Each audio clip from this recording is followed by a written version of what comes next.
जब से हमारी सरकार सत्ता में आई है, हमारा प्रयास हमेशा से हेल्थ सेक्टर को मजबूती प्रदान करने का रहा है। चाहे वो किसी भी क्षेत्र में ले लीजिए, टीबी से संबंधित है, जो भी नई बीमारियां दिन प्रतिदिन आती है, सीजनल डिजीज आती है, सब प्रकार से हमारी सरकार प्रयास कर रही है कि इनका डायग्नोज प्रॉपर तरीके से हो। और मुझे खुशी है कि आज हिमाचल प्रदेश के 12 जिलों में ये टीबी उन्मूलन कार्यक्रम जो 100 दिन के लिए चलाया जाएगा, और जो हमारे टीबी के संबंध में हिमाचल प्रदेश की जो प्रगति है वो बहुत अच्छी है। तकरीबन 4000 के करीब से कम के लोग हमारे टीबी के से ग्रस्त होंगे। मेरा मानना है कि हम इन्हें 100 दिन के जब हम कार्यक्रम शुरू करेंगे, 100 दिन के अंदर पहचान करने के बाद उनका इलाज हम शुरू कर देंगे और जल्दी भी हिमाचल प्रदेश टीबी मुक्त हो जाएगा।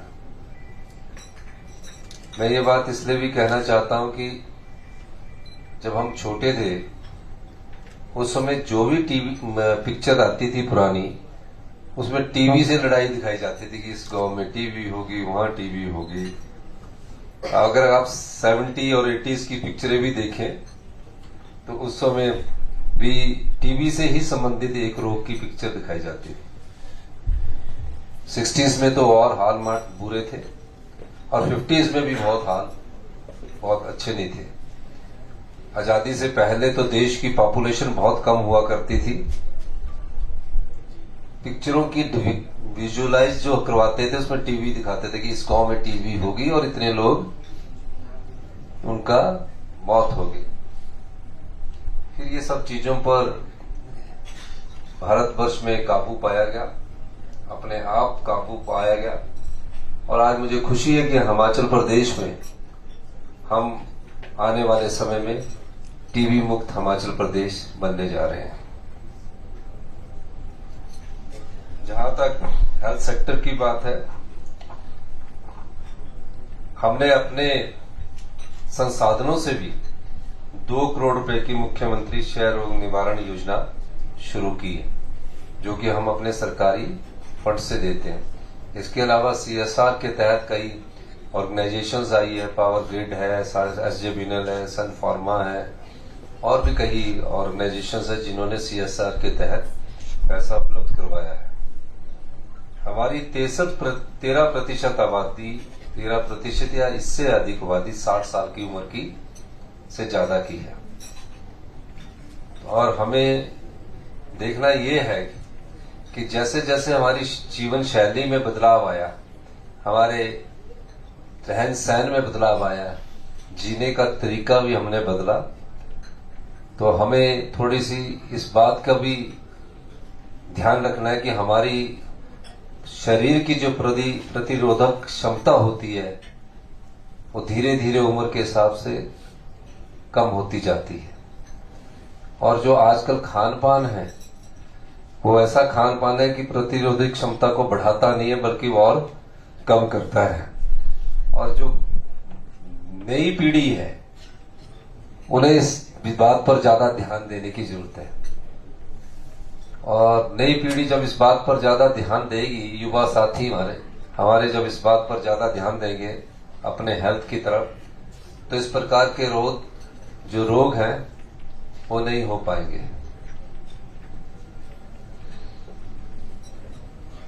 मैं आप सभी का बहुत बहुत धन्यवाद करना चाहता हूं। जब से हमारी सरकार आई है, हमारी सरकार की जो प्राथमिकताओं में है उसमें हेल्थ सेक्टर हमारा प्रायोरिटी सेक्टर्स है।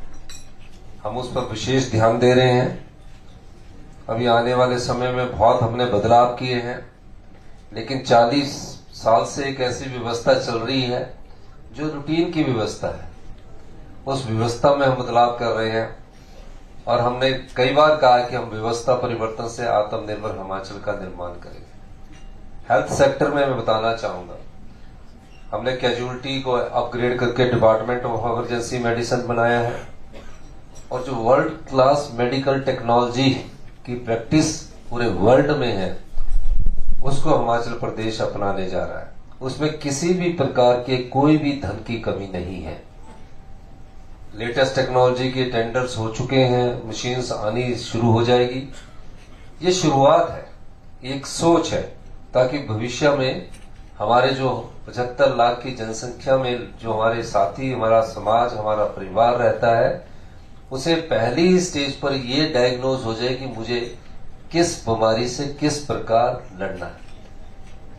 अभी तक जो हालात है वो ट्रांजिशन में लोगों को भेजा जाता है सिविल हॉस्पिटल से आईजीएमसी हॉस्पिटल, आईजीएमसी के बाद पीजीआई, और रेफर में ही 6 महीने लग जाते हैं और हमारी डिजीज जो है बहुत ज्यादा बढ़ जाती है। उस स्थिति को समझते हुए हेल्थ सेक्टर को भी रैशनलाइजेशन करने की जरूरत है और हम जल्दी ही जो मेडिकल कॉलेज है इनका कैडर अलग करना चाहते हैं, हेल्थ डायरेक्टरेट ऑफ हेल्थ का अलग कैडर करना चाहते हैं, क्योंकि एक दूसरे के बीच में रहकर और राजनीतिक दबाव के कारण वो अच्छी तरह से आगे उसमें सुधार नहीं कर पाते।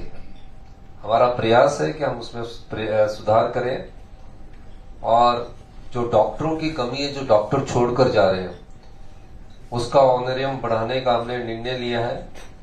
जो पीजी करता है उसको 60,000 से बढ़ाकर 1 लाख रुपया कर दिया जाएगा और जो एसआरशिप या डीएमई कर रहा है उसको 90,000 से बढ़ाकर 2.25 लाख करने की हम कोशिश कर रहे हैं। वो इसलिए कर रहे हैं कि हम हिमाचल प्रदेश की जनता को हम वर्ल्ड क्लास प्रैक्टिस के हिसाब से डॉक्टर उपलब्ध करवा सके।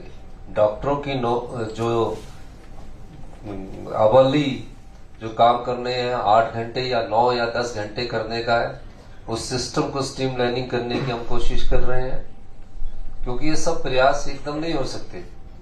एक ऐसी व्यवस्था चली है जिसके साथ हमको रहना पड़ रहा है, लेकिन धीरे धीरे इसमें बदलाव आएगा और 1 साल के भीतर आप हिमाचल प्रदेश में आधुनिक टेक्नोलॉजी के आधारित मेडिकल साइंस का और मेडिकल टेक्नोलॉजी के आधार पर आप इलाज होता हुआ देखेंगे। प्रयास है, टाइम जरूर लगेगा, लेकिन इस दिशा में मुझे अच्छा लगा कि डॉक्टर भी सोचने लगे, अधिकारी भी सोचने लगे और राजनीतिक लोग भी सोचने लगे, तभी एक अच्छा हेल्थ सेक्टर को हम विकसित कर सकते हैं। शिक्षा के क्षेत्र में हम महत्वपूर्ण बदलाव करने जा रहे हैं। Rajiv Gandhi day boarding school ग्रामीण क्षेत्रों में खोले जा रहे हैं, आधुनिक स्कूल खोले जा रहे हैं, स्विमिंग पूल तक की व्यवस्था उन स्कूलों में हम करने जा रहे हैं, खेल की सुविधा हम देने जा रहे हैं। 5 हमारे इन स्कूलों में काम शुरू हो चुका है और इस दृष्टि से हम शिक्षा क्षेत्र में महत्वपूर्ण बदलाव लेकर एक करिकुलम भी हम उसमें शामिल करने जा रहे हैं हेल्थ से संबंधित, ताकि भविष्य में बच्चे जब बचपन में एक चीज विकसित होती है तो उसके लाइफ लॉन्ग चलती है। तो इस दिशा से हम आगे बढ़ रहे हैं। तीसरा, हमारा जो प्राकृतिक सौंदर्य है, हमारा जो जलवायु है, हम नॉर्दर्न इंडिया के लंग्स कहलाते हैं। यानी कि अगर आज नॉर्दर्न इंडिया में जितनी भी अच्छी जलवायु जाती है, ऑक्सीजन जाती है, वो हिमाचल प्रदेश के जंगलों से जाती है। 67% हमारा फॉरेस्ट कवर एरिया है। हमारी सरकार से, भारत सरकार से कई बार मांग रहती है कि हमने अपने पेड़ों को काटने से रोका है, उसके बदले आप हमें कुछ नहीं देते। जो प्रोटेक्ट कर रहा है उसका कोई अधिकार, कोई पैसा हमें नहीं मिलता। नई चीज लगाने की, पेड़ लगाओ, उसके लिए आप पैसे देते, तो वो भी करो, लेकिन जो प्रोटेक्ट कर रहा है उसके लिए भी करो, क्योंकि अगर जंगल रहेंगे तभी जीवन और अच्छा हम जी सकते हैं। तो प्राकृतिक सौंदर्य के हिसाब से हम अपनी इंडस्ट्रियल पॉलिसीज में भी चेंजिंग लाने की कोशिश कर रहे हैं। हम चाह रहे हैं कि जो हमारा प्राकृतिक सौंदर्य है उसमें टूरिज्म हमारा प्रायोरिटी सेक्टर है, दूसरा हाइड्रो सेक्टर है, तीसरा हमारा डाटा स्टोरेज है, चौथा फूड प्रोसेसिंग है और 5वां डेयरी इंडस्ट्रीज को हम बढ़ावा देने की दिशा में महत्वपूर्ण बदलाव कर रहे हैं। इसका ये मतलब नहीं कि हमारे जो इंडस्ट्रियल एरिया है, आम बद्दी रोटी वाला, उनमें और इंफ्रास्ट्रक्चर डेवलप करने के लिए हम काम कर रहे हैं। 1-1.5 वर्ष बाद आप बद्दी का भी देखेंगे और हम उसमें भी बहुत बदलाव कर आने वाले बजट में उसकी नई तस्वीर के साथ हम आने वाले हैं।